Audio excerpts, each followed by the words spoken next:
हूं रजनीकांत, आप देख रहे हैं नेशनल थॉट्स और आज हम आपको लेकर चलते हैं एक बार फिर से अपने खास कार्यक्रम बोल व्यापारी बोल सरकार अपनी है। और जब सरकार अपनी है तो व्यापारी बोलेंगे। हम आपको लेकर चलते हैं आपको रानी बाग, जहां पर हमारे सहयोगी मौजूद हैं यश सारस्वत, और इनसे जानेंगे कि क्या कुछ कह रहे हैं यहाँ के व्यापारी। मैं जगमोहन खन्ना, चेयरमैन रानी बाग व्यापार मंडल, और मेरे साथ महासंघ के प्रधान श्री रमेश सचदेवा जी भी मेरे साथ खड़े हैं। ये सारे दुकानदार भाई आज विरोध करने के लिए ये जो लॉकडाउन का और 5 दिन का ऑड इवन का चक्कर चला रखा है, बेवकूफ़ बना रहे हैं दुकानदारों को। और इसके अंदर क्या कर रहे हैं, सिर्फ 2 दिन हम लोग दुकानदार भाई मेरे 2 दिन दुकान खोल पा रहे हैं, और 2 दिन का जैसे ऑड इवन के चक्कर के अंदर 2 दिन का लॉकडाउन है। हमारी हाथ जोड़ के केजरीवाल सरकार से, मोदी साहब से विनती है कि हम लोग तबाह हो गए हैं पूरे दुकानदार यहाँ पर, और हमारे को इस तबाही से बचा लें। या तो क्या दुकानदार ही कोविड नियमों का पालन कर रहा है, और हमारे सिर के ऊपर ही तलवार लटका दी है। शकूरपुर कॉलोनियाँ और कई जगहों के ऊपर देखो जाकर, सब जगह गलियों के अंदर दुकानें खुली हैं।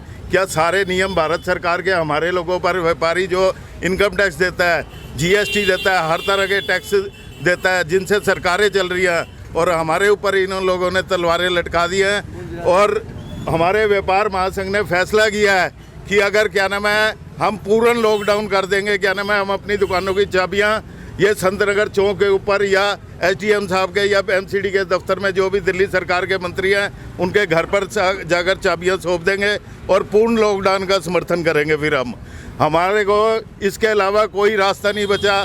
हमारे पास एक एम्प्लॉइज़ काम कर रहे हैं जो वो 2 दिन के अंदर हम कहाँ से 1 महीने की सैलरी उस गरीब आदमी को देंगे। ये सरकारें कह रही हैं कि हम गरीब के साथ हैं। गरीब को सबसे ज़्यादा शोषण करने के लिए, आत्महत्या करने के लिए इन सरकारों ने मजबूर कर दिया है।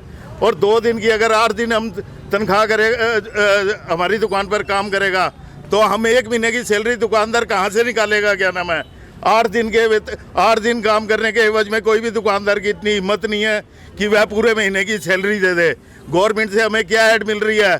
चलान हमारे काटे जा रहे हैं, एमसीडी वाले काट रहे हैं, उधर से क्या नाम है दिल्ली पुलिस काट रही है, और उधर से एसडीएम के मास्क वाले आकर 10-10, 20-20 हज़ार का चलान काट रहे हैं। दुकानदार के पास आत्महत्या करने के अलावा कोई रास्ता नहीं बचा। ये मेरे दुकानदार भाई हाथ उठाकर समर्थन करें। अब अंकल जी कुछ कहना। रमेश सचदेवा मेरा नाम है। मैं महासंघ का और मार्केट का मैं प्रेसिडेंट हूँ, और मैं सब भाइयों के साथ हूँ। ये नहीं है कि मैं किस पार्टी से बिलोंग करता हूँ, किससे नहीं। पहले हम हैं तो हमारा व्यापार है तो हम जिंदा हैं, अगर हमारा व्यापार नहीं है तो हम कभी भी जिंदा नहीं रह सकते। यानी आज मेरा स्टाफ, ये कई ऐसी दुकानें हैं जिनके यहाँ 15 और 20 आदमी भी काम करते हैं। वो कहाँ से तो उनको तनख्वाह देगा, बिजली का बिल देगा, या अगर जो किराए पे बैठा हुआ है वो किराया कहाँ से निकालेगा? देखिए अभी आप नज़र दौड़ाएंगे तो यूँ लगता है जैसे पूरा लॉकडाउन है। इससे बेहतर है पहले ही पूरा लॉकडाउन हो जाना चाहिए। अभी मेरे भैया ने, जगमोहन जी ने भी ये बोला, या ये अपनी आई पे आ जाएं, नहीं फिर हम अपनी आई पे आएंगे। जिस दिन व्यापारी तबका अपनी आई पे आएगा तो उस दिन ये जिंदा नहीं रहेंगे। कोई भी पार्टी है, ऐसा नहीं कि मैं किस केजरीवाल जी के अगेंस्ट हूँ या मोदी जी के अगेंस्ट हूँ, कोई भी है, पहले हम हैं, हमारा व्यापार है तो हम जिंदा हैं, और हमारी वजह से ये टैक्सीज लेते हैं। अभी एमसीडी वाले गुजरे, पहले दुकानें बंद हैं और एमसीडी वालों को आए तो देखिए बिल्कुल ठीक है।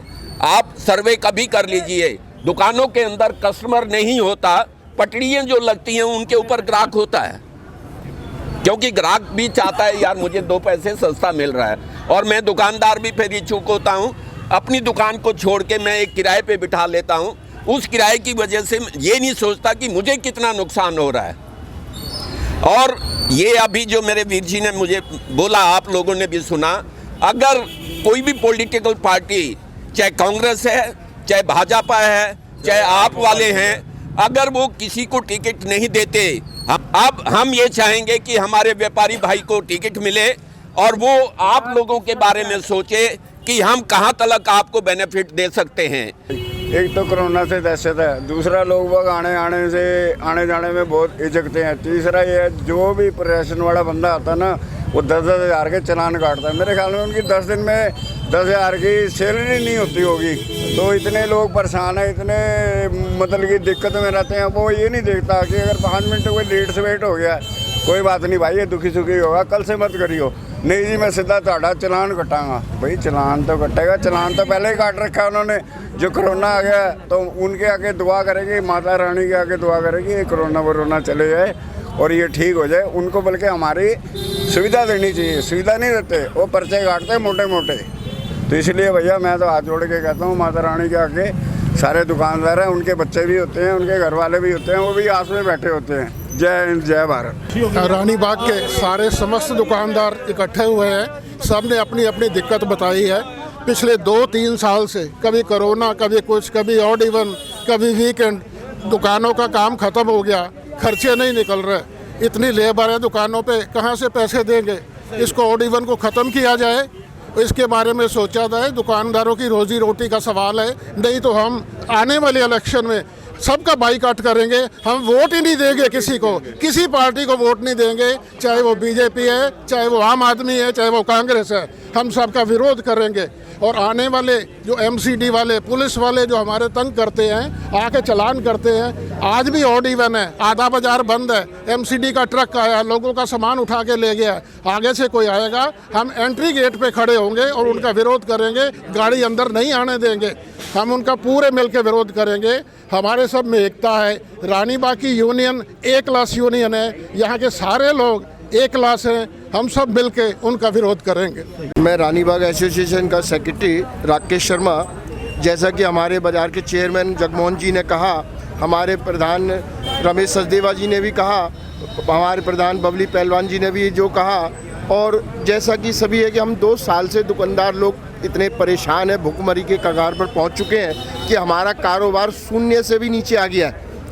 हम दिल्ली सरकार से और जितने भी आला अधिकारी हैं उनसे एक इल्तिजा करते हैं, जैसा कि अभी हमारे भाई साहब ने एक अपने विचार पेश किए कि ऐसी परिस्थिति में या तो ऑड इवन लगाया जाए या वीकली किया जाए। ऑड इवन से अच्छा है कि भले ही चाहे बेशक उसे वीकली ऑफ में चाहे 1 दिन और बढ़ा दे, पूर्ण लॉकडाउन कर दे 4 दिन का, लेकिन कंटिन्यू कम से कम 4 दिन या 5 दिन बाज़ार को खोला जाए, जिससे सभी लोग वाग अपनी घर गृहस्थी का लालन पालन कर पाएँ। क्योंकि ग्राहक एक कंटिन्यूस रूटीन में ना बंधा रहता है कि वह बाज़ार खुला है, तो मेरे को ये सभी चीज़ों की रोज़मर्रा की ज़रूरतों की चीज़ें अवेलेबल हो जाएंगी। तो हम दिल्ली सरकार से यही गुजारिश करते हैं कि ऑड इवन समाप्त करके वीकली रख दिया जाए। उससे क्या है कि कानून का लालन पालन भी हो जाएगा और दुकानदार भी अपनी घर गृहस्थी को सुचारू रूप से चला पाएगा। क्योंकि 2 साल से लोग बाग अपनी जमा पूंजी खाते खाते थक चुके हैं और भुखमरी के कगार पर पहुंच चुके हैं।